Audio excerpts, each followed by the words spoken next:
Video kali ini akan menceritakan alur cerita film berjudul Indecent Proposal, yang mana ini menceritakan hutang ke bank dan dia dengan rela tapi terpaksa menjual istrinya untuk melunasi hutangnya.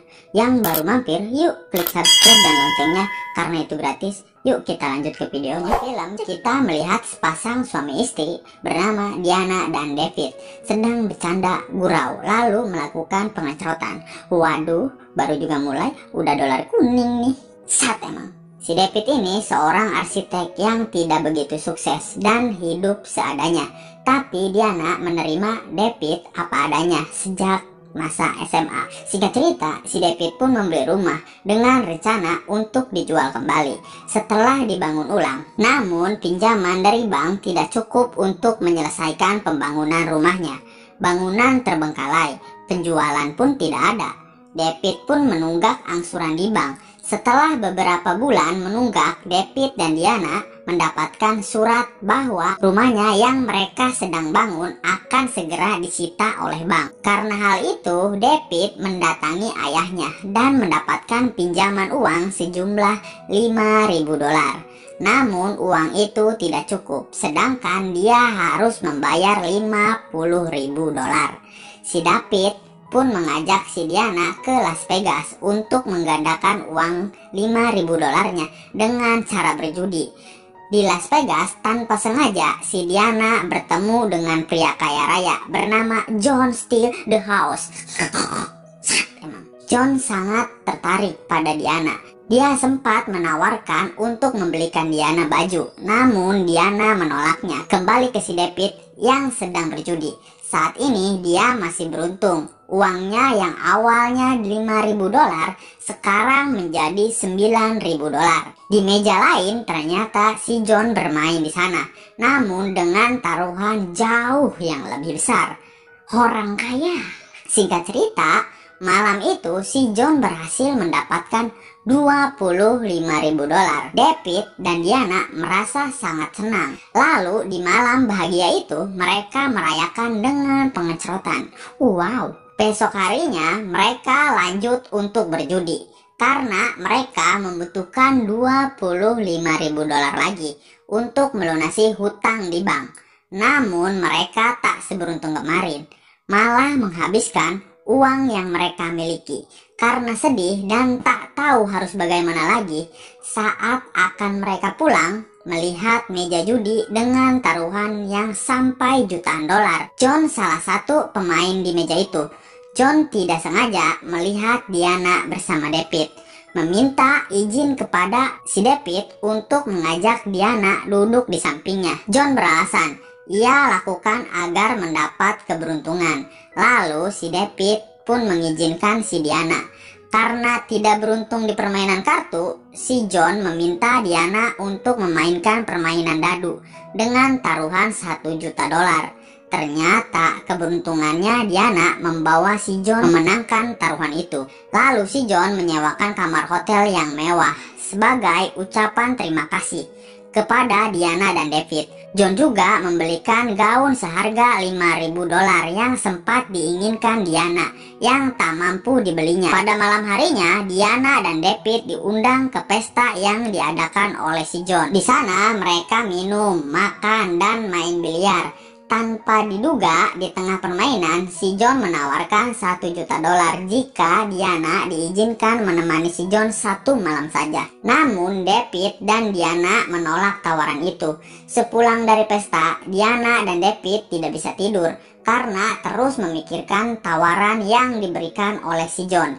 $1 juta itu setara 14 miliar ya. Hutang si John ke bapaknya $5.000, bisa lunas. Hutang ke bank $50.000 lunas. Si David juga bisa mendirikan perusahaan cilok, lalu mengendalikan peredaran cilok di dunia. Wow. Singkat cerita, David merelakan Diana dan Diana melakukan hal ini demi David. Tapi tak lama kemudian si David berubah pikiran, lalu kembali ke kamar John untuk mengurungkan kesepakatan itu. David dan saya tidak kuat jika membayangkan istrinya dicolok pria lain.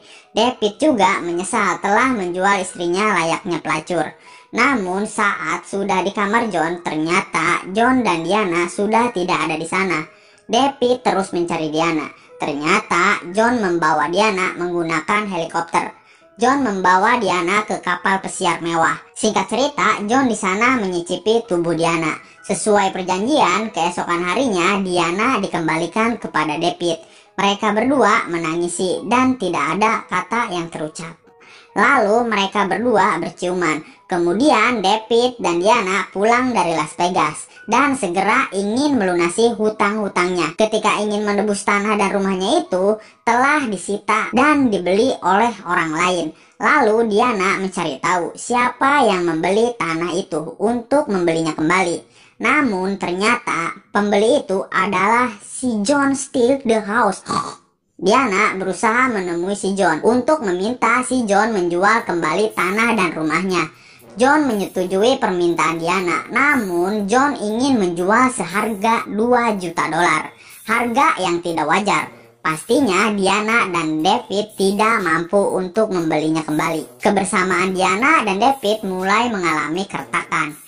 David tidak bisa melupakan apa yang telah Diana dan John lakukan malam itu. Malah mereka bertengkar karena David menuduh Diana masih menelpon John, padahal Diana hanya menelpon ibunya.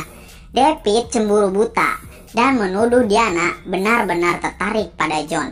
Mereka berdua terus bertengkar hampir setiap hari karena David terus mengungkit peristiwa di mana Diana digenjot oleh si John. Singkat cerita, mereka tidak tinggal serumah selama beberapa minggu. Diana memutuskan bekerja sebagai marketing penjual rumah karena dia tak mau menggunakan uang 1 juta dolar dari si John.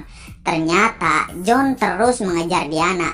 Ia datang ke tempat kerja Diana sebagai klien yang sedang ingin membeli rumah karena Diana tidak ingin dipecat oleh bosnya. Dengan berat hati menemani si John melihat-lihat rumah. Karena tak benar-benar ingin membeli rumah, si John menggunakan kesempatan ini untuk mendapatkan hati Diana.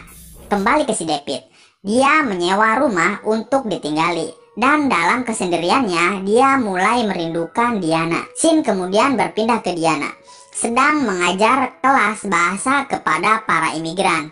Diana mengambil kerjaan tambahan supaya ia tetap sibuk, tidak larut dalam kesedihannya. Si Diana yang sedang asik mengajar, tiba-tiba saja John mendatanginya di kelas itu.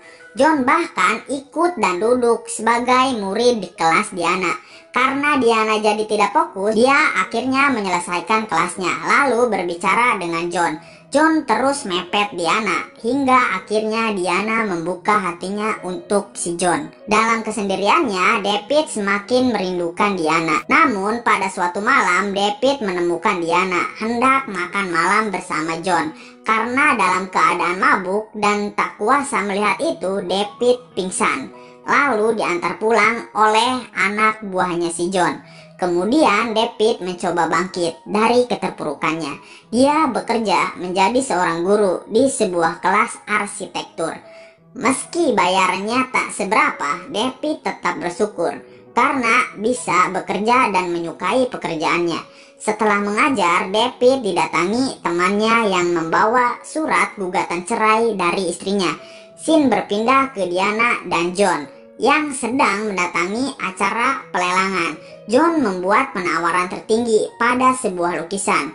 John menawar lukisan itu seharga 50.000 dolar. Saat penawaran lukisan itu hendak ditutup, tiba-tiba seorang pria menawar lukisan itu dengan harga 1 juta dolar.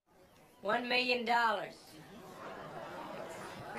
Dan ternyata orang itu adalah David. David tidak benar-benar ingin membeli lukisan itu. David hanya ingin mengembalikan uang 1 juta dolar yang pernah ia dapat dari si John.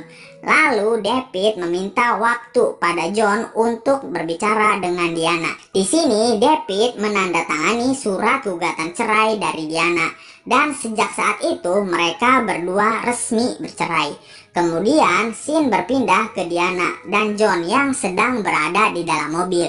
Dalam kesempatan ini John mengatakan, bahwa Diana adalah perempuan terbaik yang pernah dia beli. Mendengar itu, Diana seketika benci pada John karena dia merasa ia hanya sebuah koleksi bagi John. Diana lalu mencium John dan mengucapkan selamat tinggal. Saat Diana sudah pergi, si asisten bingung akan sikap bosnya karena sebenarnya John tidak pernah terlihat hubungan apapun dengan perempuan selain Diana.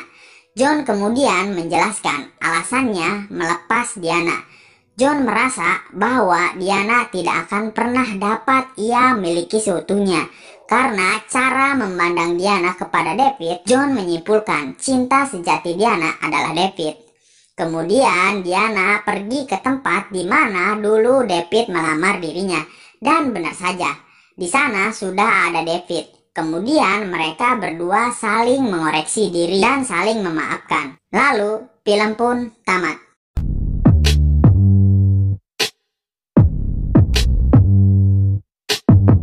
Gimana, mengerti? Jika ada yang tidak dimengerti, kita diskusi di kolom komentar. Alur cerita ini lebih padat daripada video alur cerita sebelum-belumnya, ya kan? Karena pengecotan yang lumayan banyak dan saya dikejar waktu untuk beli beras, bayar listrik, dan iuran sekolah anak, jadi begitulah, ya kan? Ketemu lagi di next video selanjutnya. Peace and subscribe.